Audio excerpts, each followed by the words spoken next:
Hello dear friends, ladies and gentlemen. This is Uncut Fishing and this is the stream.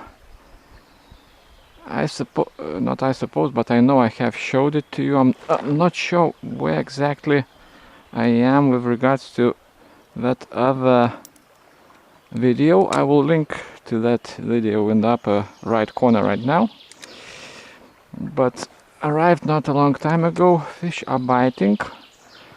I wanted to start recording a bit later, actually in the stretch that last time I omitted because my battery ran out of juice and I was just charging it while I was fishing that particular bit. But because fish are biting, I decided to start shooting now. Just because you never know, I may reach that bit and fish will be inactive.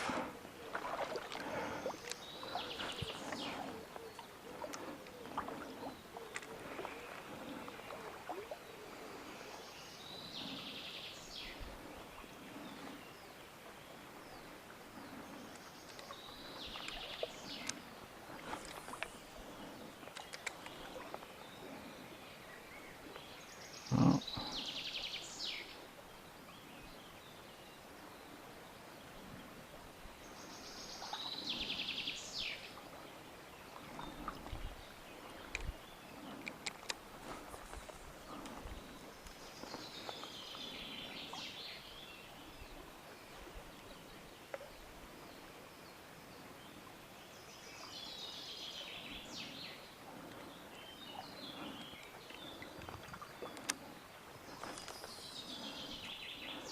Let's let it sink.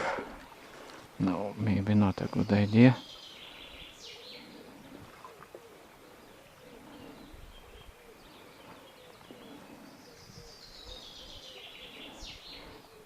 Yeah, so let's start recording at this pretty bend.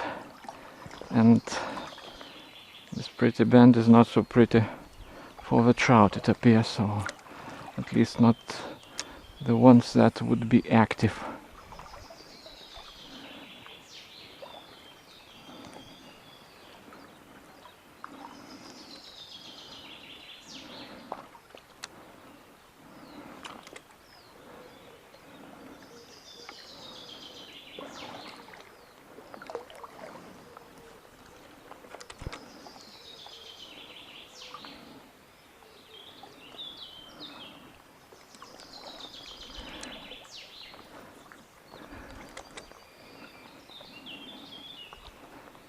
It's difficult to understand them. This looks like a very good spot.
I'm not where I thought I would be, actually.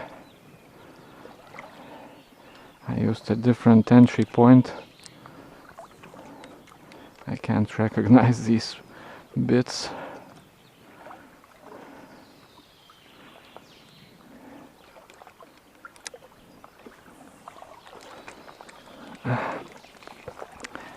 What?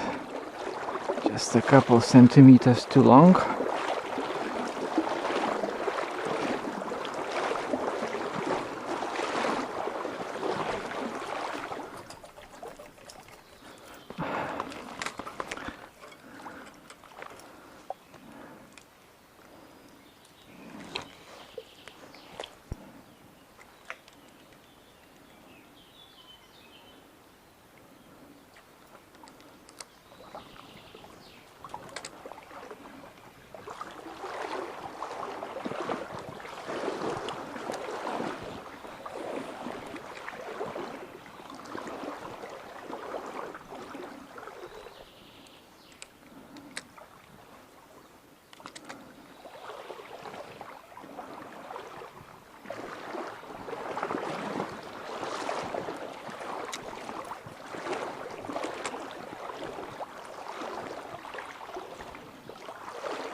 There's the first one.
Shallower bits are not producing yet. All 4 fish that I caught, you only saw one. Oh, that was a take, but it's a small one. All 4 fish were caught in slightly different bits to this one, but sometimes bits like this one also are very productive.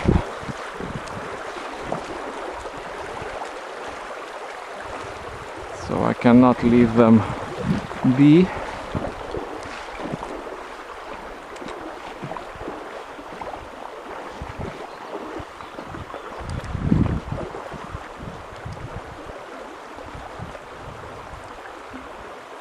Are you kidding me?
lost my reel handle but barely caught it.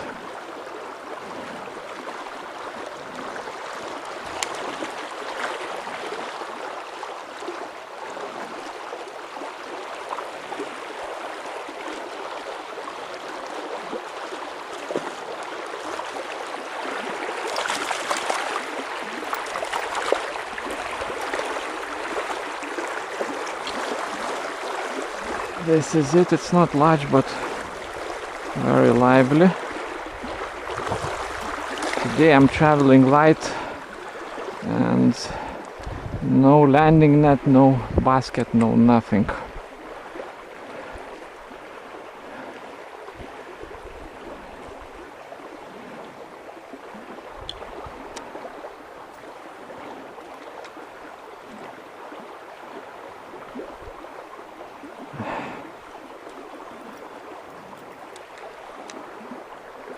But I can't understand where am I. I'm not at all where I thought I would be. Another take.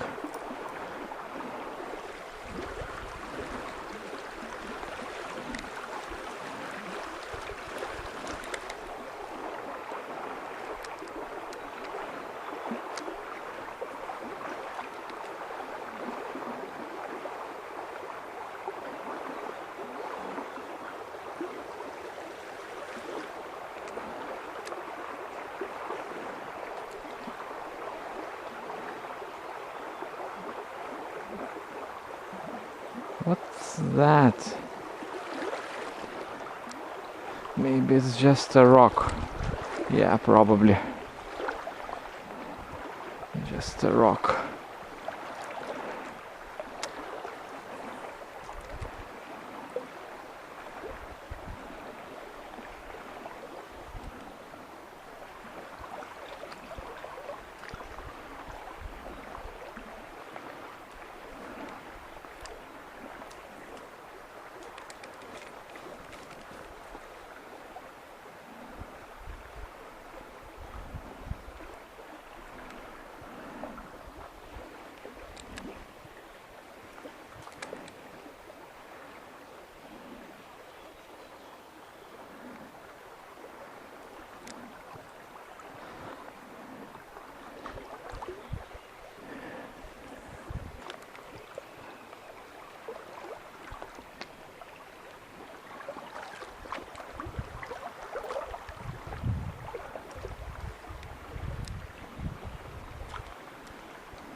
Small fish. By the way, in case you were worried about this fish struggling, and I must also warn you that I'm using this Aglia number 2 Chartreuse Fluo with barbed hooks.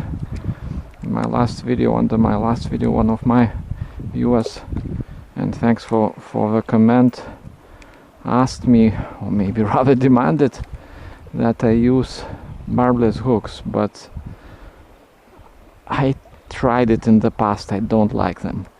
I will try them again. Not today, maybe. I don't have any spear lures to snap the barbs off, or rather to squeeze them. You can squeeze the barbs and basically any hook becomes a barbless hook. But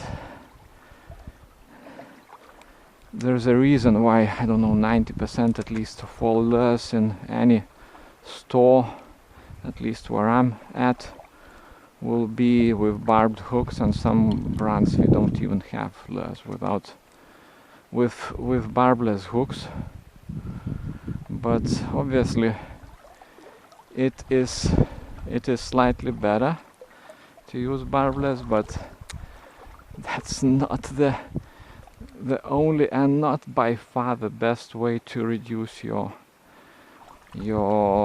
footprint. And I'm not trying to excuse myself again for not using barbless hooks. If you can use barbless hooks, use them, and maybe I will use them also in the future. But keep in mind that using barbless hooks doesn't make your hobby like harmless to a fish. Just by being here, even if I was waiting like this and without any rod, I would be causing very significant impact. I'm killing a lot of plants just by reaching this place, and then I'm moving a lot of stuff under the water. Some people are very sensitive about that, although obviously flood comes and moves much more stuff much quicker. But not only that, I personally actually would like to talk about it for a second. So, how to reduce your impact on the environment? I personally believe that first of all we must reduce our basically consumption. I, for example, try to compensate for my hobby and try to be as let's say my intrusiveness, to lower it to such a degree that would be as low as possible by reusing stuff, not buying tackle and lures over and over again. I'm using the same rod that I bought, I don't know, 15 years ago. I fixed it 3 times.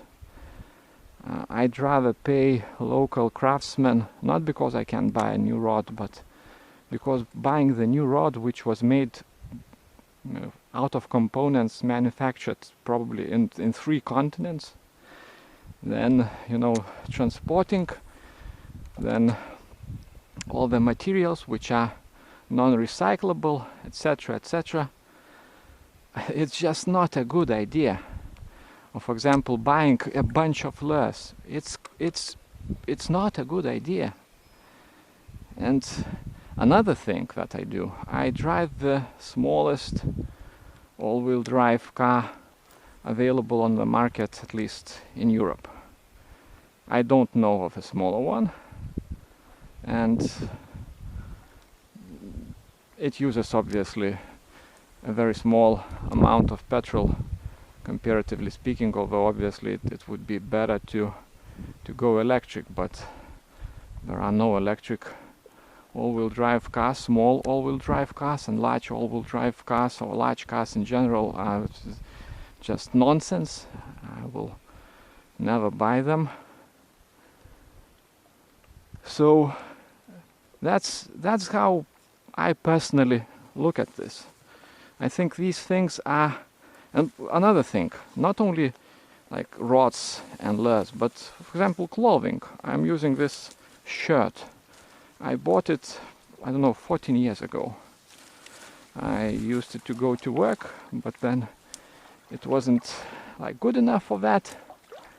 So I started fishing in it, and it's not falling apart. Why should I throw it away? Not because I can buy new clothes, but manufacturing clothes requires such immense amounts of energy and resources that it's insane. And I mean, why should we buy stuff? I mean, it should be much more expensive, but we should buy less. That's how we make an impact.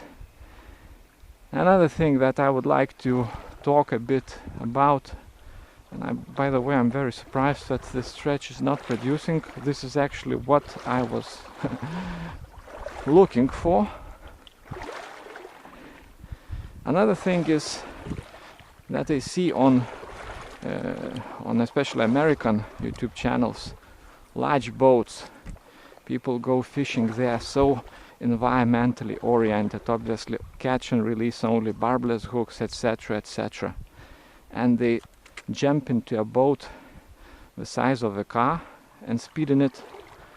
And not only, obviously, we have a boat which took a lot of resources and energy to manufacture, it burns fuel, but we have noise pollution. Fish are very sensitive to noise. There are a lot of research on this. And not only fish, all the animals that live on the banks, and water animals and birds. Noise pollution is terrible. I mean, imagine if you are living somewhere and every night some psycho is, I don't know, speeding next to your house on his motorcycle, you know, and each time you wake up. I mean, it's terrible. Plus, how many fish are just hurt or killed by the speeding boat? Countless fish. And then these people, they pretend to be environmentally oriented. I mean, come on. These are the things that we should worry about. I mean, obviously, yes, barbless hooks, catch and release, of course. Although barbless hooks, I don't know. I'm not using them myself, so let's not encourage others to do something that I can't do myself.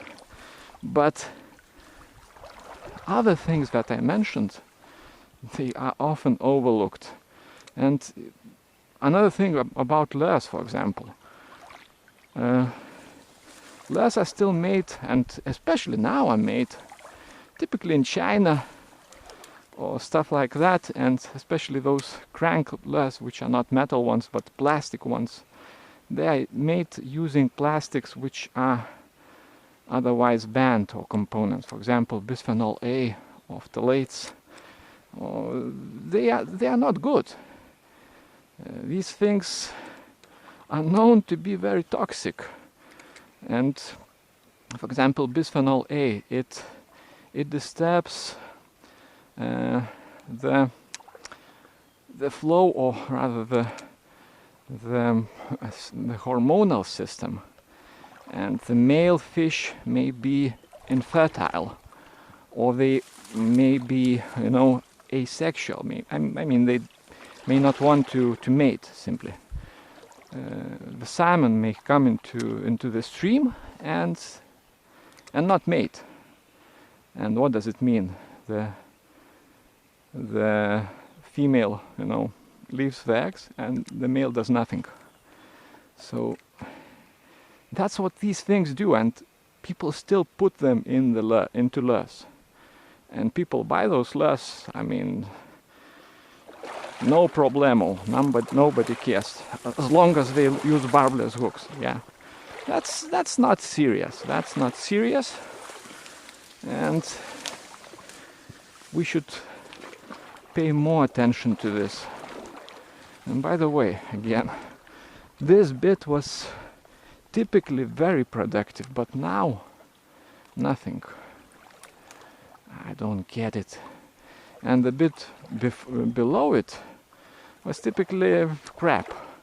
And now I got 4 nice fish, two off camera, and 2 more small ones, 1 off camera, very quickly in that bit.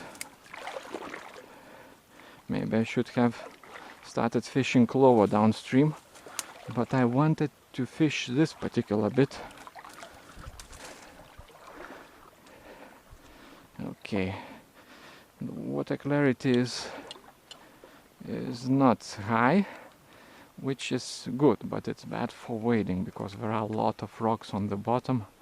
I cannot see them, I can only feel them, so it slows down the wading.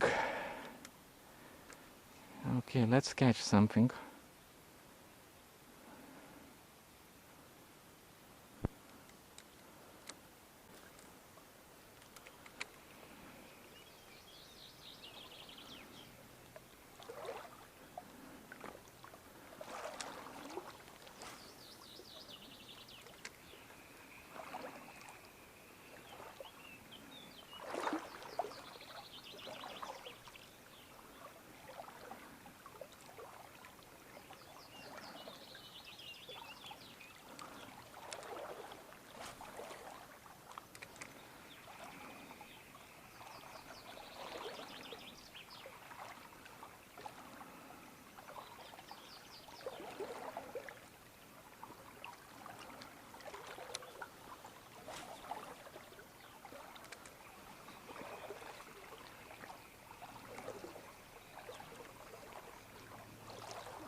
something. Boom. They're very energetic following that flood. Unfortunately, no large fish as of yet. This is nice, obviously.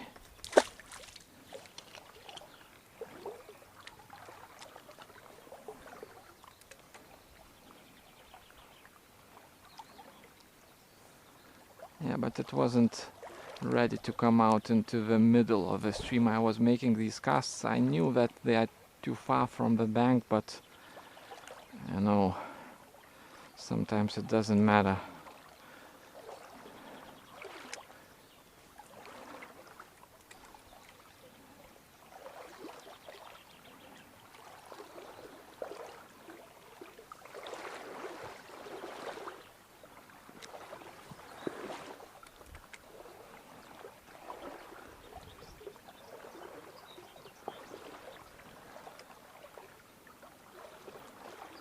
Sometimes they will stand in the center. This one was standing next to the bank, it appears.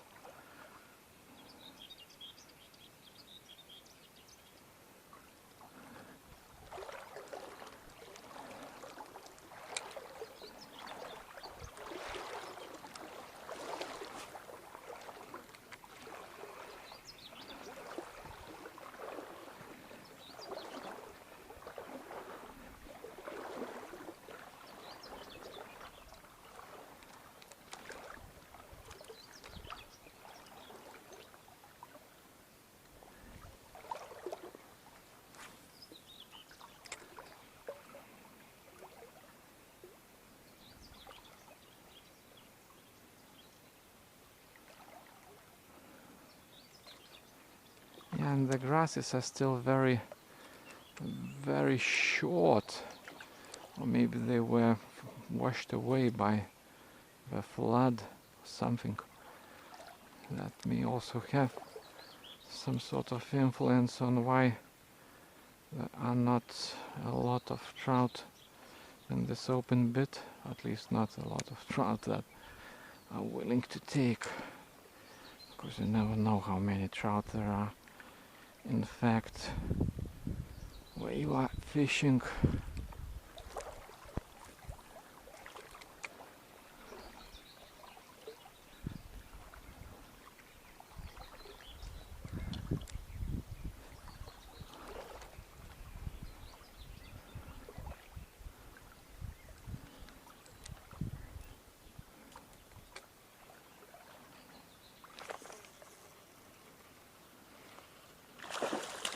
I need to make us closer to the bank.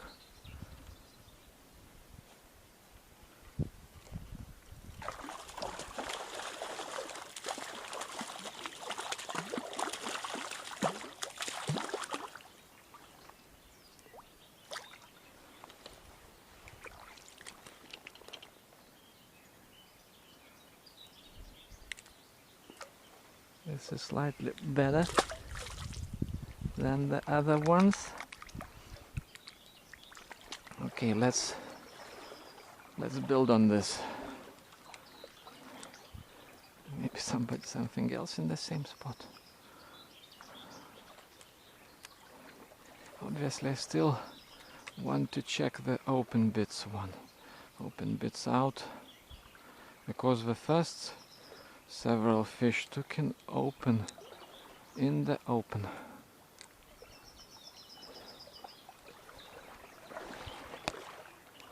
Not in the open, but rather in this middle of the riverbed. So they were cruising. This is a very good spot.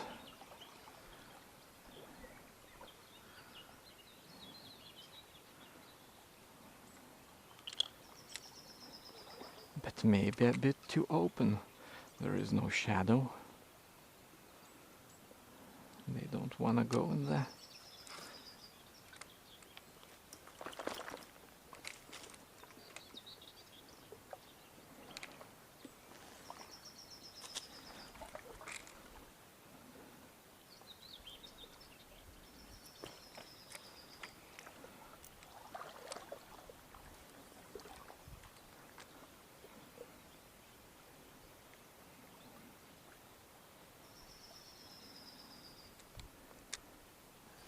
Yeah, if I don't get something there, what's wrong then? Yeah, nothing. Nothing is in this run. At least nothing that would be willing to take.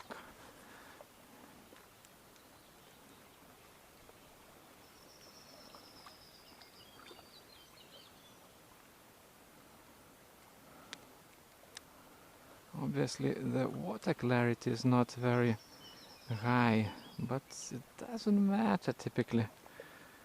They can sense the spinner from the distance.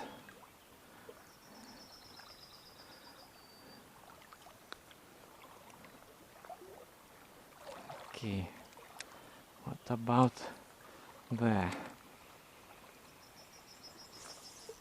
Okay, snag.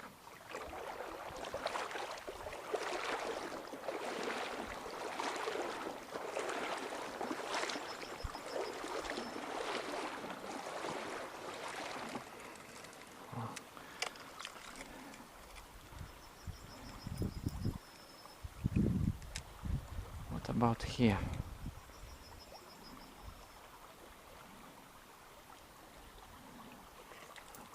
Yeah, so there was a fish, not large, and there may be many fish like this.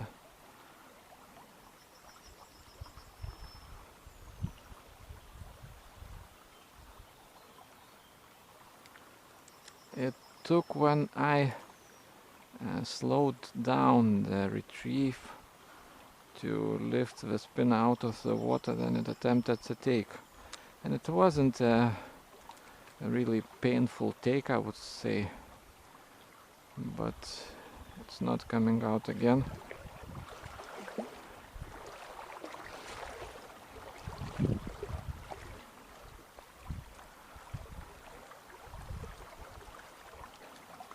Yeah, very strange.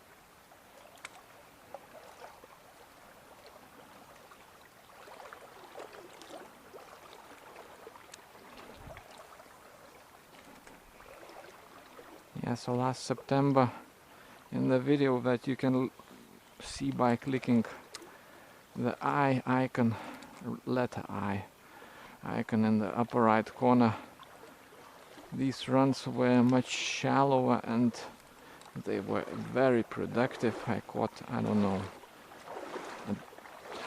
how many trout. A lot of trout, including good ones, in spots like this one, for example.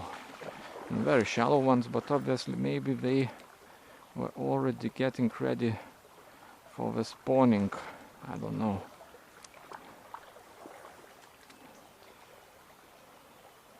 Oh. There was a take, but not a very convincing one.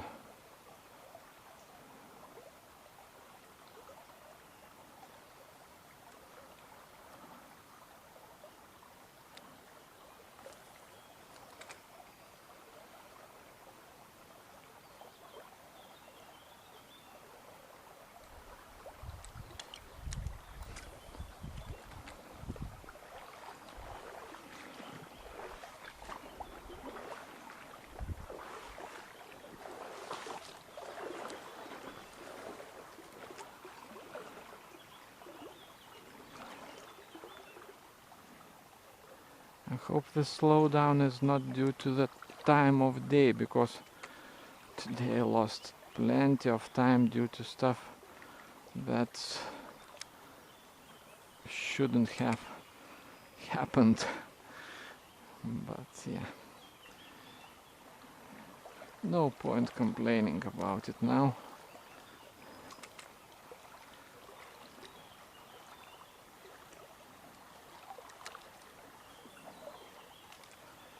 Just one take, and a very lazy one in this run.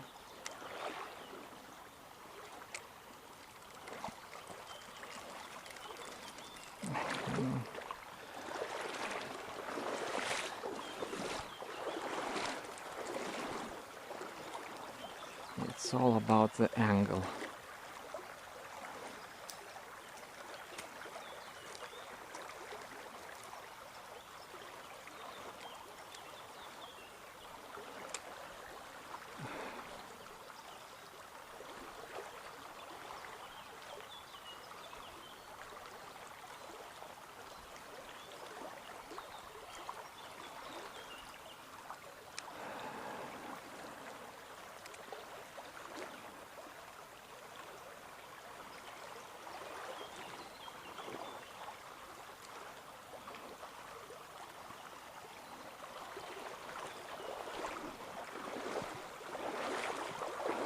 So small fish are not very proactive today,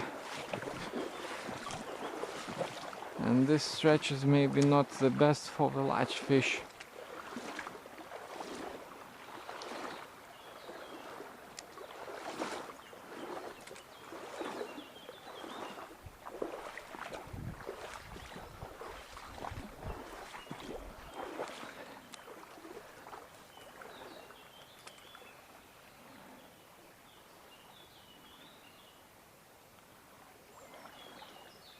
Are you kidding me? Nothing.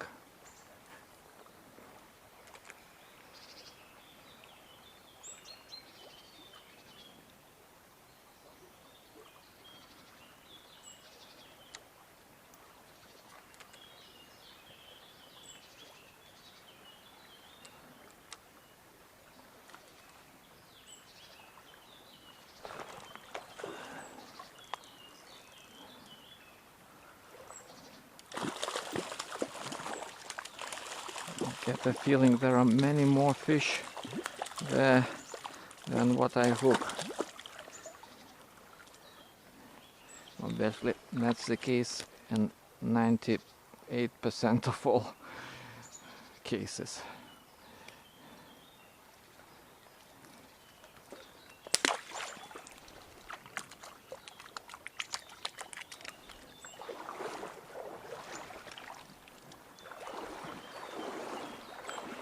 But several fish in a row now next to banks, not standing in the open water but rather standing in the hiding spot.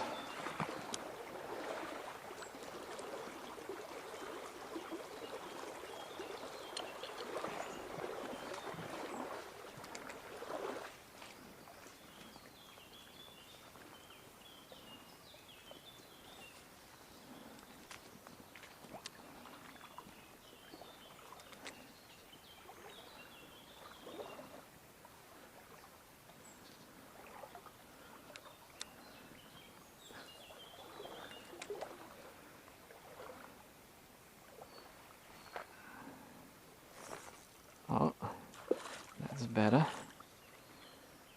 Again, right next to the bank.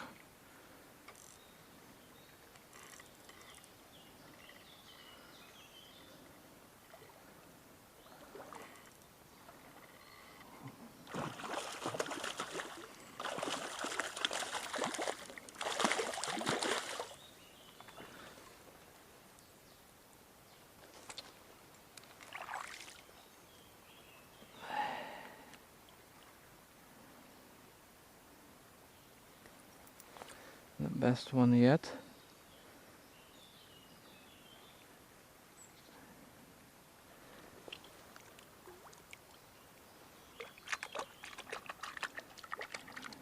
Now I should be entering the bit that I didn't show you because of of the discharged battery.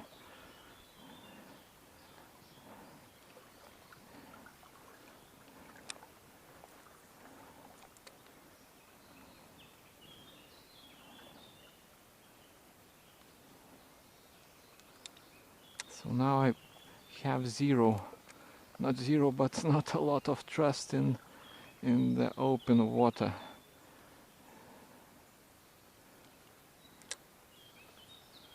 Like I would cast here, and then the chances are that if fish is really active, you are retrieving it and fish will come up to it.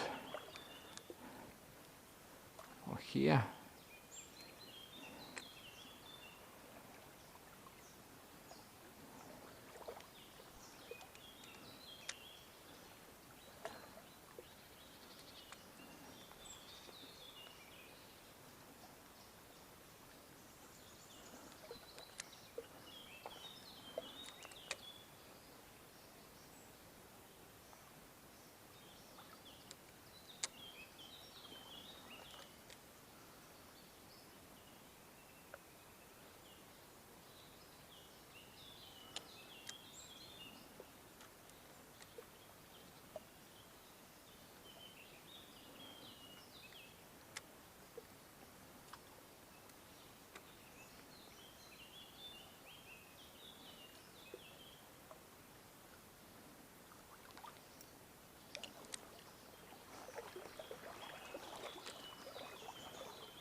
Now I'm thinking, have I been making near the bank casts in that open bit when I was talking about the environmental impact? Or was I making casts into the middle?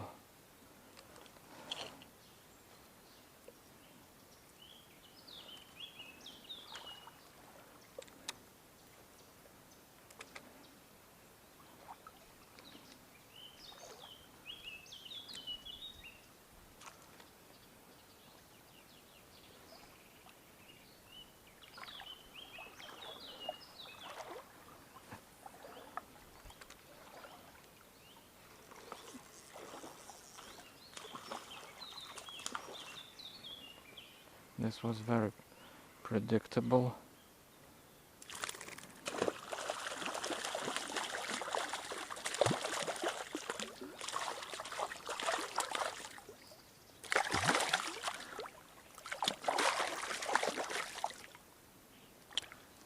Again, I spoke about the impact. One of the issues also is that people bring up is the landing net.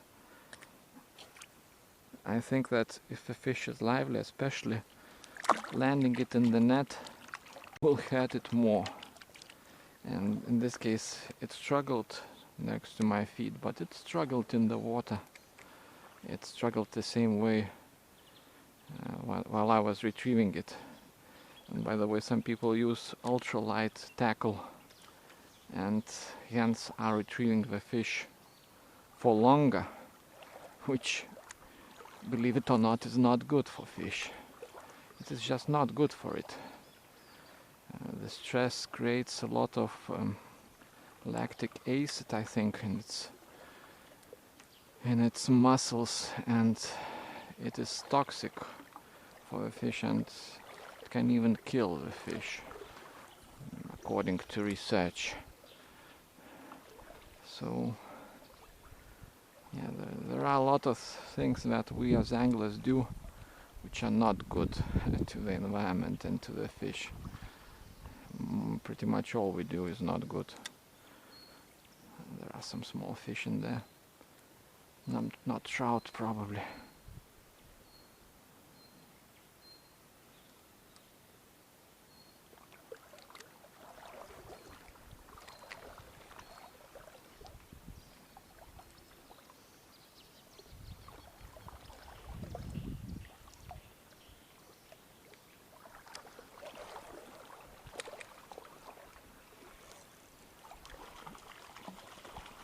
Some takes in the open as well, but smaller.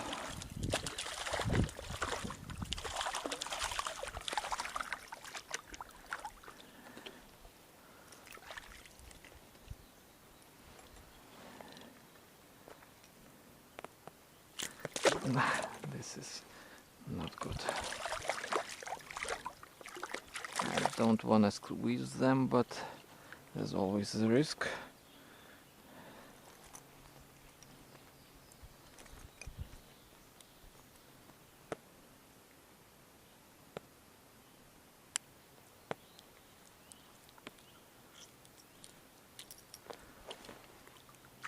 This one, for example, got hurt a bit. It swam away fine, but if the hooks were barbless, there would be no difference.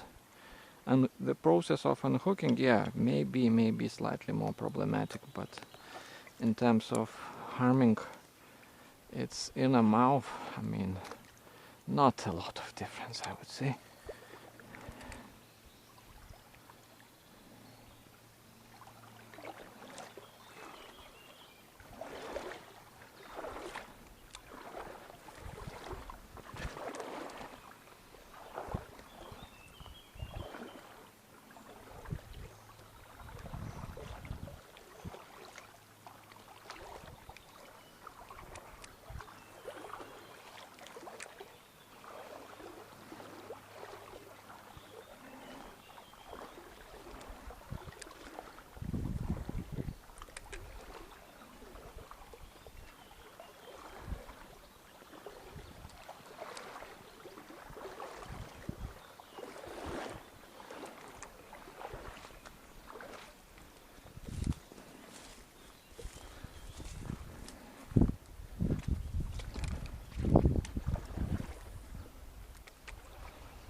What do you think? Will there be a fish here?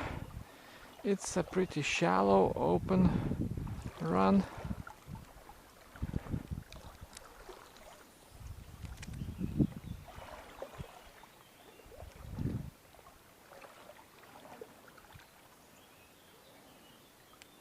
Maybe too shallow.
That's a misjudgment.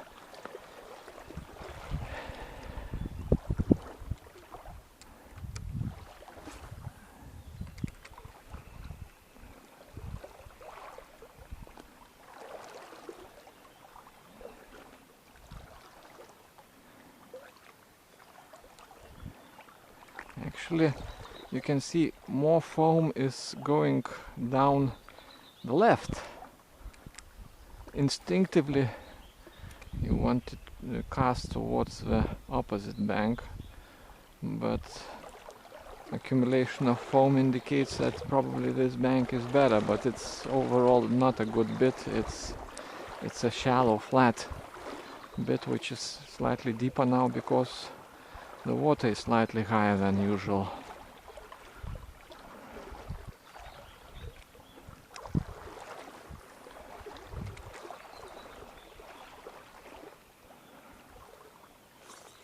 Oh, so that could have been a decent one in the open, but there are a couple of rocks. I doubt it will take again.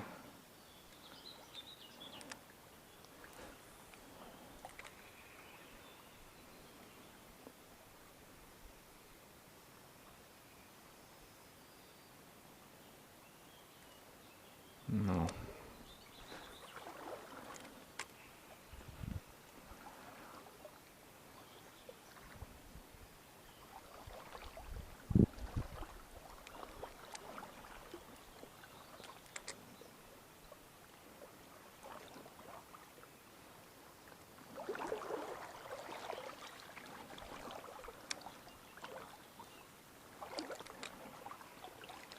That was a decent one.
The smallest one yet, but again, last September spots like these were absolutely amazing, and large fish were standing in these runs.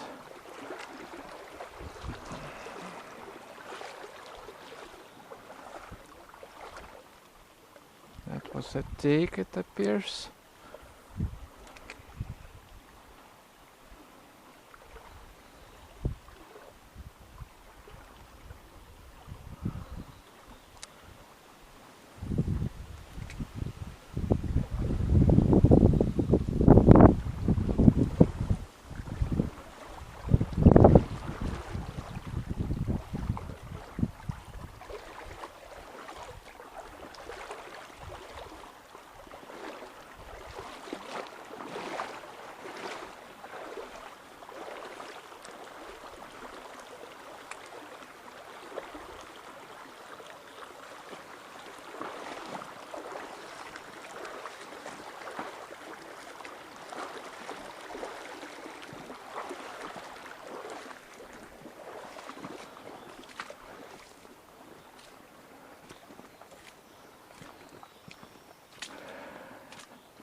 Yeah, so I come here for these fast spots, for these open current bits, and they crap, but classical spots which I omitted for this particular stretch, they work. And this for example is a classical spot.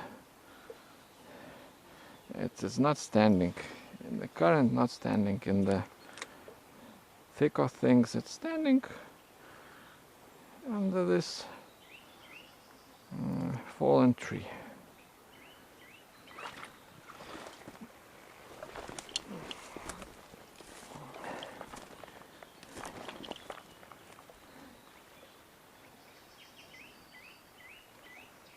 Obviously it is unlikely to take again. I hooked it well.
These are classic open current bits and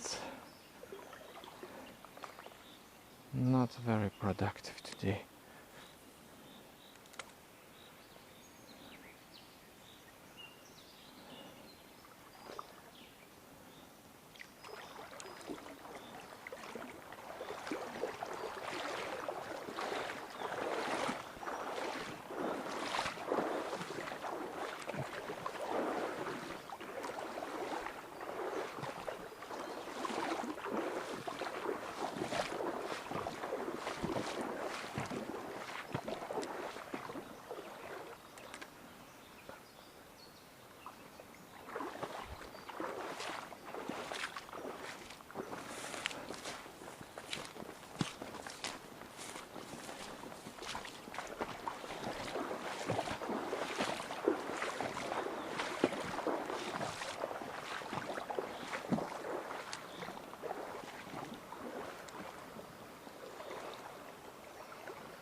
Okay, what do you think?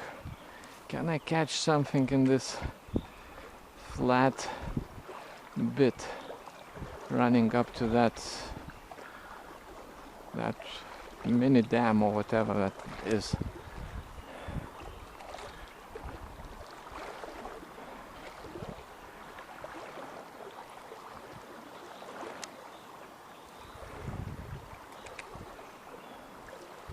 Doesn't meet the profile of today's spots. There are some like marginally livable spots, but too far from the actual current, and trout like to stand next to the current. This, for example, I mean it's workable, but not spectacular.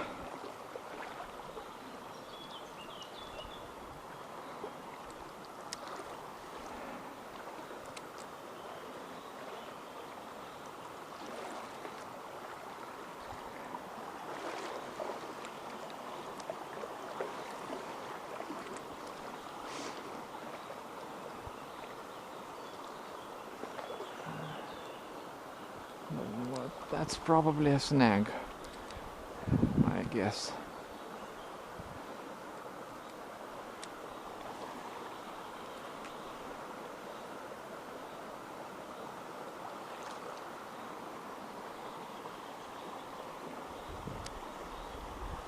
But a very nice run.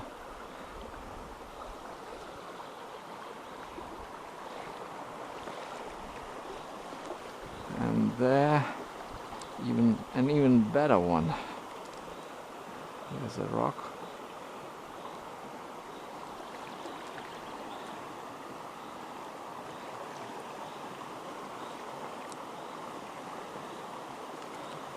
Very good run. That was a take, but again a very lazy take.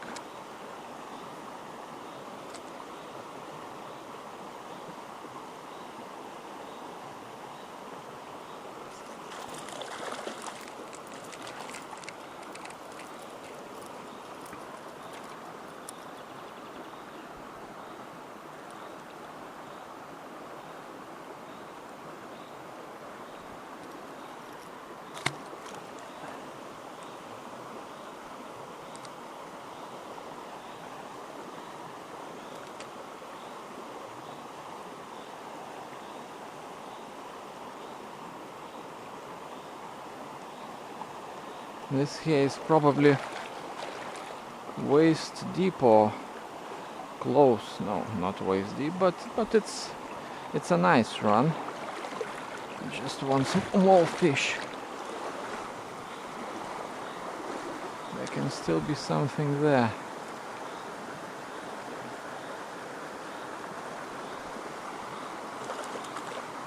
Another small-ish trout.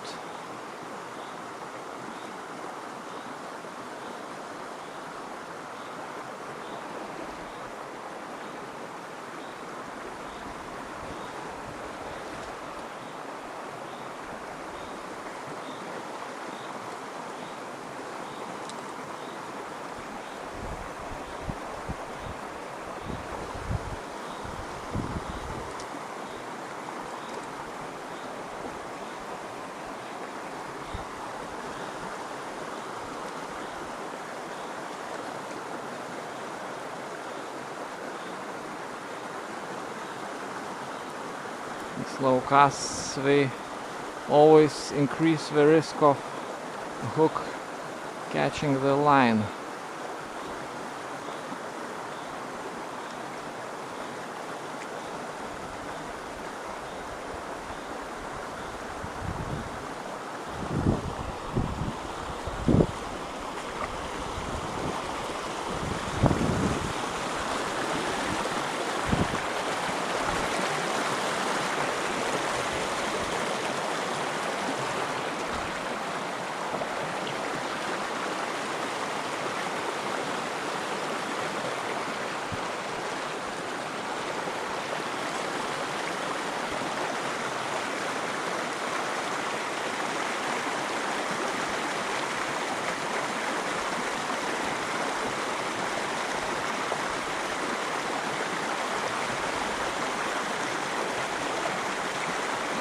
Oh, there was a fish there, of course.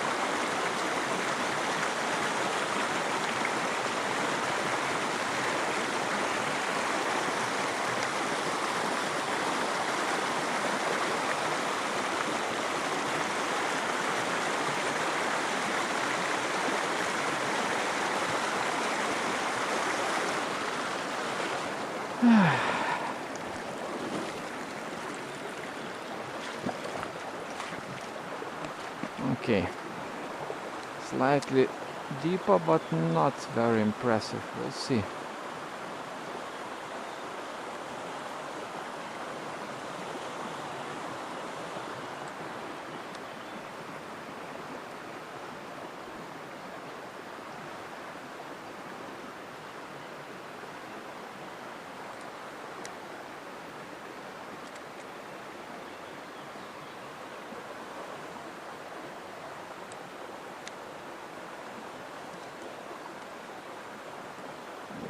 Visible branch.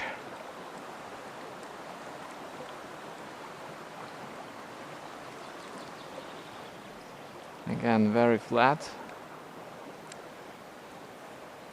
Not much happening.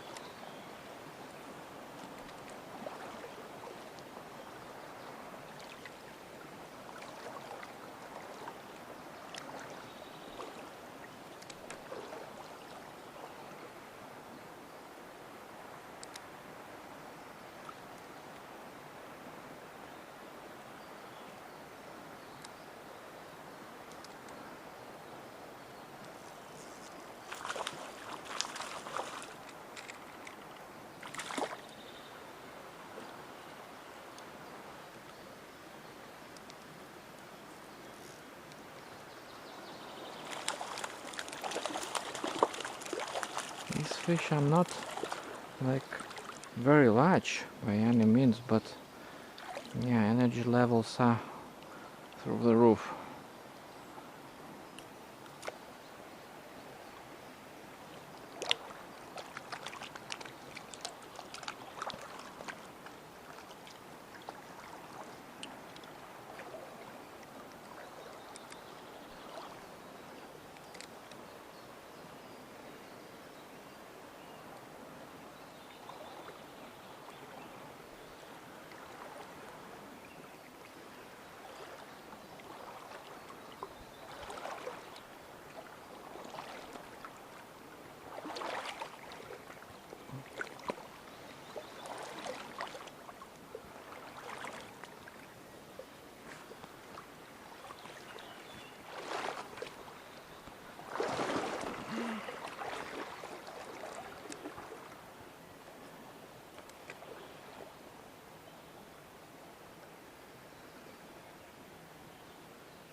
more open water.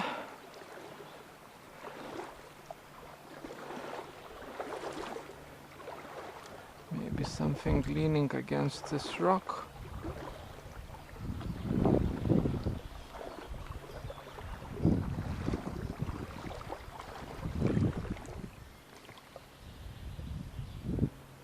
No.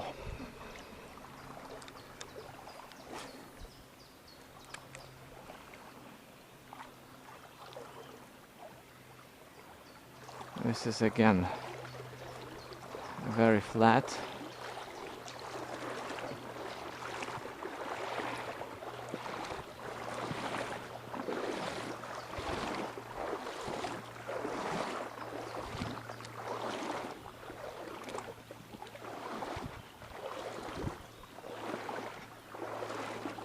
And we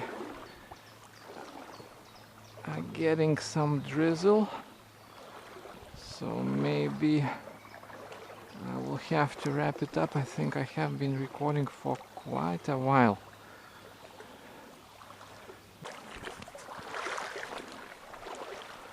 Yeah, the rain is maybe becoming a bit too heavy for comfort.